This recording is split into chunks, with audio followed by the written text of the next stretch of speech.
delivering seamless capability to warfighters, military departments, national leaders, and agencies around the world, across the full spectrum of operations. This is the heart of the Defense Information Systems Agency and Joint Force Headquarters Department of Defense Information Networks. DISA and JFHQ Doden continue to refine and enhance their focus on operational mission support. How do these changes and the dynamics of enterprise acquisition services affect the portfolio management of essential information systems? How are DISA and JFHQ Doden reassessing their priorities in order to stay ahead of the committed and formidable adversaries we face? Today, you'll hear about DISA's emphasis on portfolio management, focusing in the key areas of computing and storage mobility, networking technologies, unified capabilities, and cyber defense. For each of these areas, you'll learn about the strategic objectives we expect to achieve, what our customers expect from us, and the external, real-world constraints we face.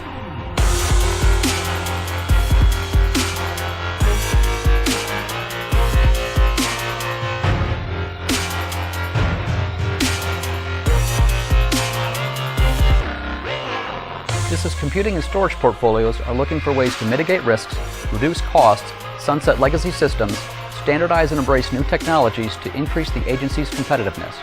Governance, technical resilience, best practices, and optimization will propel us forward and bring more cost-effective services. Our customers want anytime, anywhere access to secure data on any device. They look to us to deliver capability through rock-solid service-level agreements with flexibility, agility at a low cost. We are drastically changing the way we operate internally at DISA, changing the way we think and do business. We are relying more on industry partnerships and integrated solutions to address the computing and storage needs of our mission partners.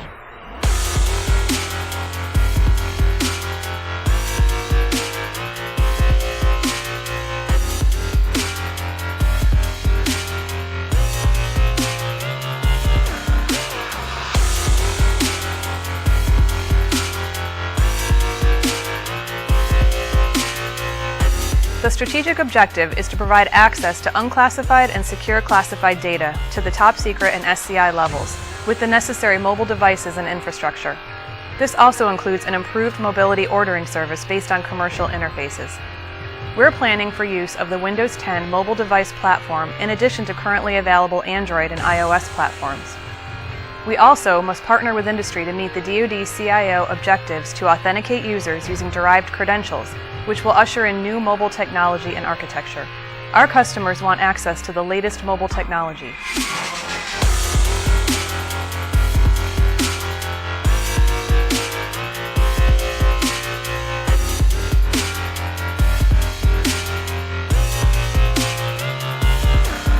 DISA and JFHQ Doden's networking portfolio operates in complex battle spaces, influenced by advanced technology and perpetual change.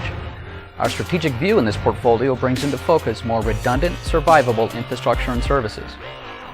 Customers across the enterprise expect on-demand and capacity services at the time of need. We must be able to roll out capabilities and services faster. We look to industry to help bring us commercial capability to eliminate or optimize legacy equipment and improve integration, security, and interoperability.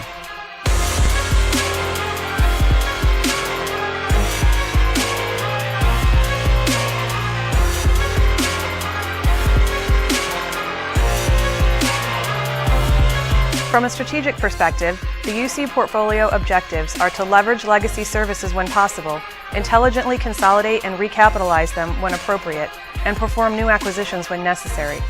Our mission partners define the portfolio requirements and establish parameters that must be met to effect a transition to enterprise services.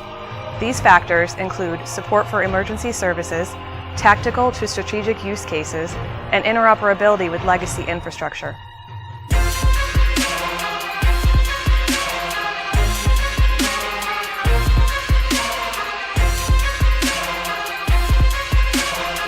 DISA and JFHQ Doden continue to work at solutions that will expand or improve our cyber defense capabilities.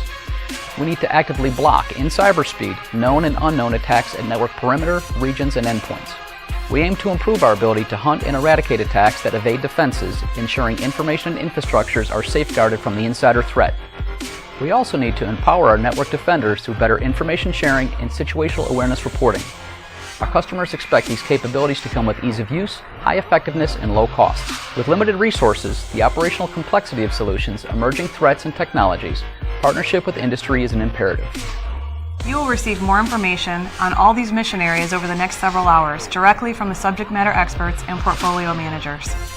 But to set the stage, you'll first hear from senior leaders and top procurement executives for valuable insights into their visions and way forward in our commitment to the warfighter, made possible only through our valuable and trusted partnerships with industry.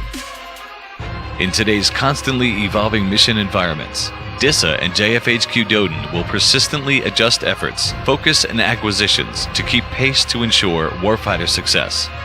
And we will continue to count on industry as key partners in that pursuit.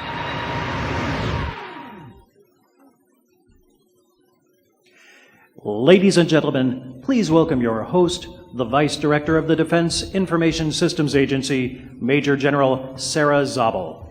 Hello, everybody. First of all, let me say that General Lynn fully intended to be here. He got called away to be part of a congressional testimony. It was just a couple of days ago. So he put me on in his spot. I think of the two of us, I've definitely got the better deal. So please, a moment of sympathy for General Lynn sitting in front of a congressional committee right now. I am very excited to talk to you today. I got to talk to you last year, but I think that what you've seen is that DISA continues to push forward, to get into new frontiers, and we are very, very excited about being able to work with our industry partners.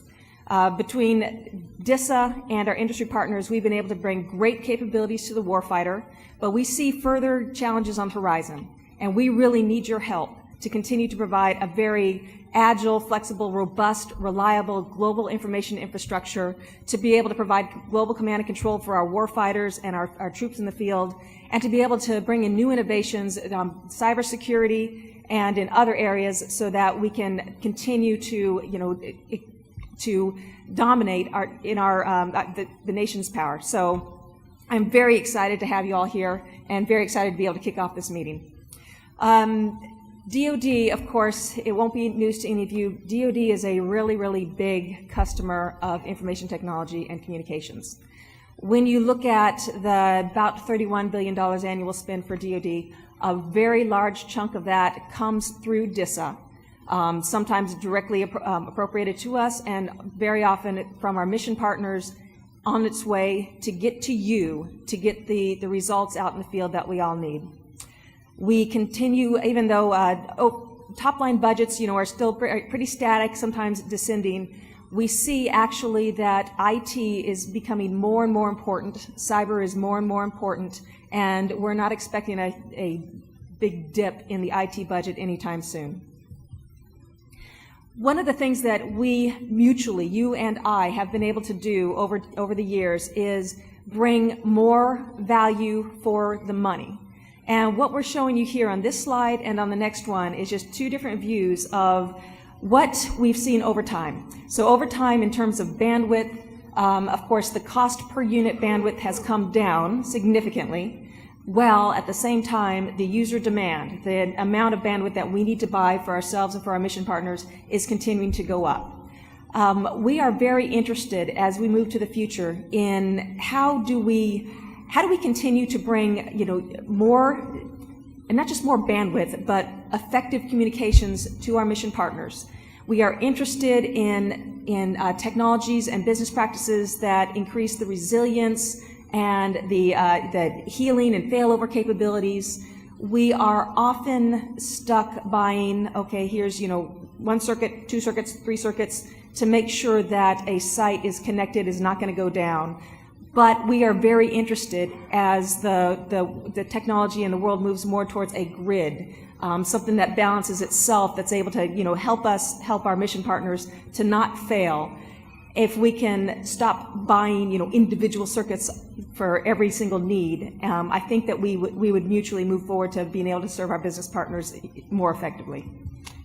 Server and storage workload, that is also an area in which over the last several years we've seen the unit price drop significantly and the demand at the same time rise up a lot. So since 2006, 853% increase in the demand of storage capacity that we're bringing forward for our mission partners, 263 percent increase in the operating environments, while at the same time, total price, from what we paid, the total dollars we paid in 2006 to what we paid now, is only up 44%.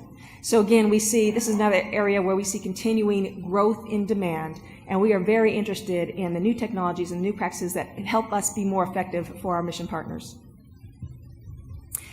One of the things that you will hear today is you're going to be introduced, we're going to be talking to all of our programs in portfolios. That is a practice that we've started. Of course, when I was here talking to you last year, we had just completed a major reorganization. Since that time, we've made some changes. We've definitely tweaked the organization to be more effective. And we anticipate we will continue to do so as we move into, a constantly changing future. One of the things we've done is we've merged our Operations Center and our Implementation and Sustainment Center into one organization. And another area is doing some fine-tuning, moving things around in, like I said, to be part of portfolio management. So these are all areas that you see here that we have strong emphasis in. Now, these do not align perfectly to the portfolios. What you see in your agenda is more of the alignment to the portfolios. And we will be speaking to you later on today basically in portfolio order.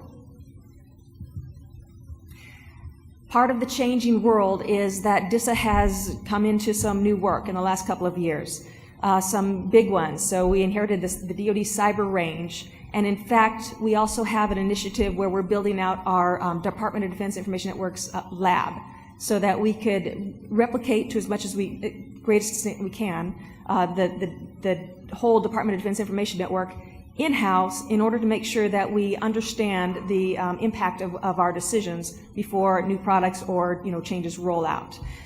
We are taking on the Joint Service Provider. The Joint Service Provider is the organization that now provides IT services for most of the Pentagon. So we're including the Joint Staff, the Secretary of Defense's office, a lot of the OSD, and growing as more organizations come under the Joint Service Provider. This year is a transition year, but next year, FY18, they will actually be formally under DISA.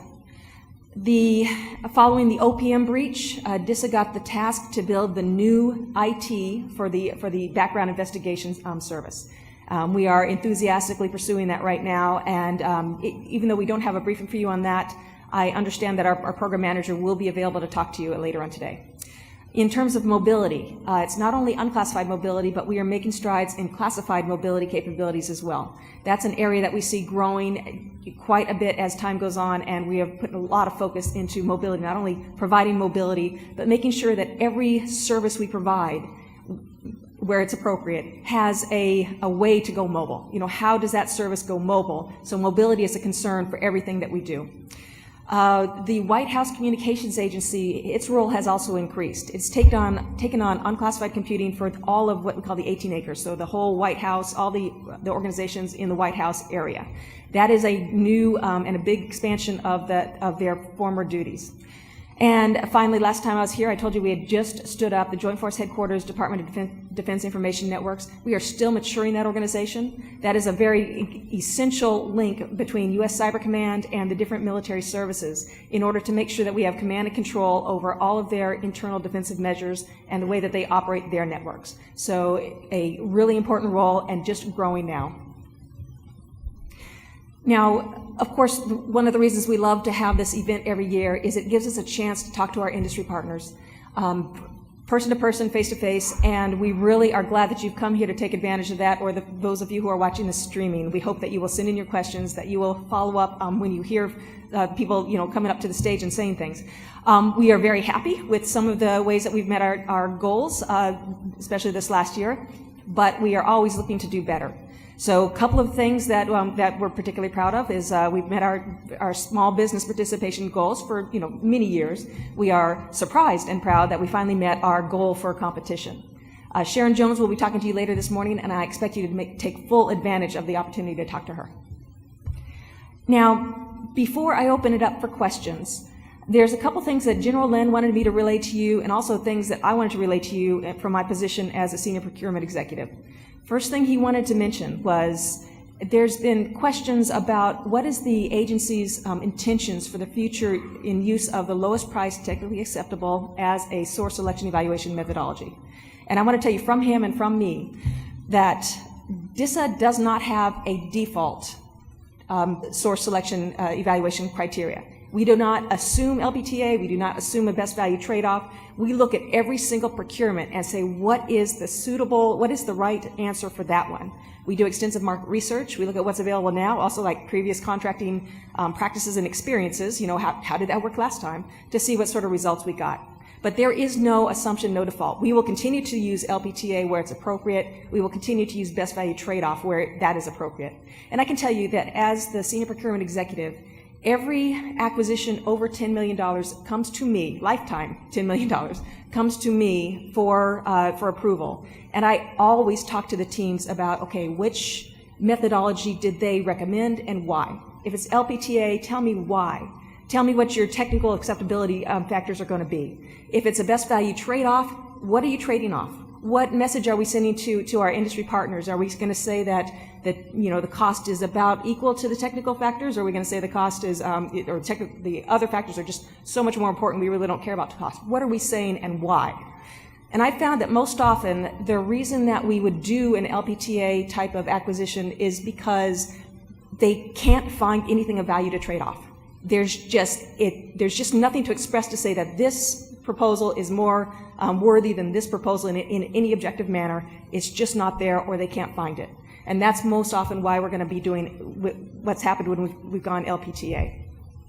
Now, we are moving forward, and we've realized that we need to increase, as we're preparing to make those sorts of decisions, we need to increase our communication, our ability for our industry partners to help us. So want you to help us to bring these good capabilities to the warfighter. So something that you're going to be seeing increasing, we've done some of it, but you'll be seeing increasing as we move on, is first of all releasing our products in a draft form before we go out for an actual procurement. So you'll see more draft performance work statements, more draft RFPs going out for industry comment. Please tell us if we're asking for something that we really don't want. Please tell us, because we want to encourage that sort of communication. We think we'll get to the better choices and better products at the end by doing it that way. Another thing you're going to see more of is a sort of idea of a bug bounty, or even publishing our source code, making it public, putting it out there for industry's comments, for white hat hackers' comments to come back at us and tell us, here you've got a problem here. We want to actively increase our communication with industry. We think that is going to get us all to a better result in the end. Okay, well, I am, again, very, very happy to see you all here, and I want to welcome you and the streaming partners. We do have time for some questions, so I would ask you, if you do want to ask a question, please come up to one of the microphones so that the people who are streaming can hear you.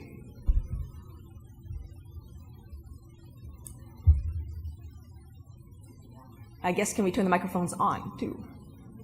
Try again. Poke at it. I'm Pete Haney from SES Government Solutions. Thank you very much for your feedback and for your outreach to industry. We, as industry partners of yours, feel very, very proud to have the opportunity to interact with you, and we appreciate your outreach on the draft RFPs and so on. One of the questions that has been plaguing me as a satellite owner-operator has been the use of Russian satellites for U.S. government traffic. And about 9 months ago, one of our competitors bid a Russian satellite to carry really critical CENTCOM traffic. And it threw the whole procurement into a tailspin. What I would like to understand, if you can share this with us, is why can't you use the information assurance criteria that comes with a major procurement like that to go ahead and disallow a Russian satellite for carrying U.S. government traffic? And what are the longer term steps to go ahead and prohibit this? Of course, the National Defense Authorization Act a couple years ago prohibited China and states of concern. They did not prohibit Russia. So I'll stop there and if you have... Well, like you mentioned, so there is a national a law that prohibits use of certain satellite bandwidth or capabilities that are controlled by certain countries, which include China, Syria, some more. They do not include Russia. Now, you are asking, so even if something is not precluded by law, there is nothing to keep us from making information assurance factors part of the evaluation criteria. And in fact, we do that. If there's some area where we failed to state information assurance as a criteria for our evaluation. And that's the sort of thing we'd really love feedback to say, oops, we missed that. So we are very concerned about the safety and security of our warfighters deployed. And we do require the appropriate amount of, so encryption on traffic, but also, like you said, with the evaluation criteria, we can put information assurance factors in there and make sure that we are comfortable with the result. So I understand we will be looking for legislative support. You've pointed out some areas where it looks like the law has kind of left an opening that they probably did not intend. We can bring that up to the legislators' attention and hope they will do the right thing to help us all out there. Thank you, ma'am. Thank you. Are there any more questions or anything from the, I guess people can email in, chat in.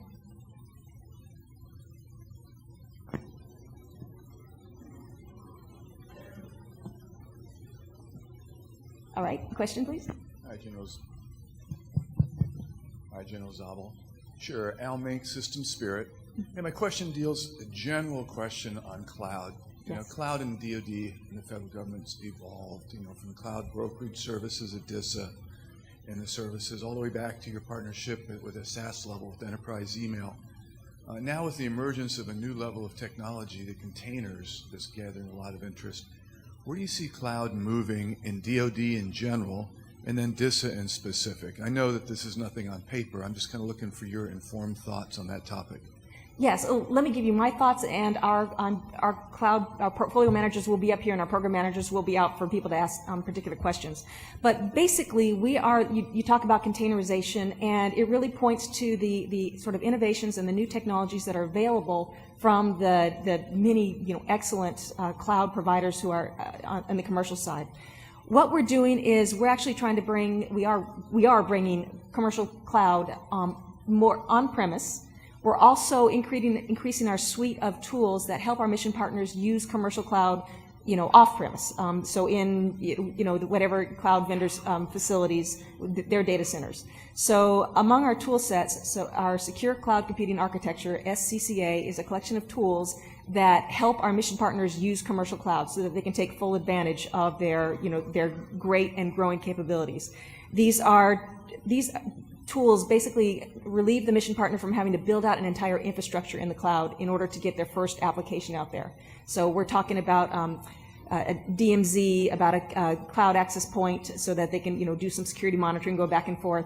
Other capabilities like that so that the mission partner can use off-prem commercial cloud. While at the same time, we have a very active effort to bring on commercial cloud on-prem, and whether that's at the level 5 unclassified level or classified level, so that for the workloads that are appropriate for not appropriate to go off-prem, they will have a place to get access to commercial capabilities within our own computing centers.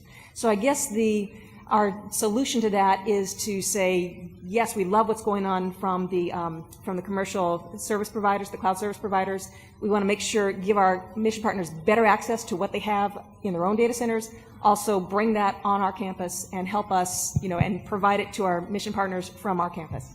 So I guess in summary then, no significant changes from 6 months ago or a year ago. Oh no, these things don't quite turn on a dime. We've been trying to move this way for a while. It takes a little while to get this, this capability available for DoD. Thank you. Thanks. Okay. I thought I was going to get off stage. Go ahead. I'm going to ask you a simple question. We're emerging small business, trying to break the glass ceiling to get into DISA work as a contractor. We attend all these sessions that's happening. Any suggestions on how we can get to work with DISA, being an emerging small business, trying to build new capabilities? Yes, what I want you to do is work in detail, in person to person with our small business office, because they will make sure that we are dealing with you and your company in a way that we can get you in. And I'm happy to throw my own small business office. The lights are really bright. Sharon Jones will be up here. You can spotlight her and then tackle her afterwards.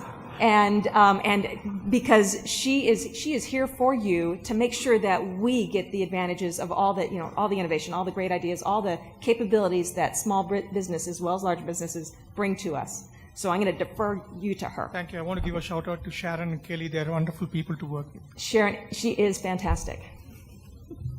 All right. Well, anybody else, unless someone has emailed in a question, you're just too slow, so I'm going to go ahead and sit down and let the next speaker, let things get started. All right, thank you.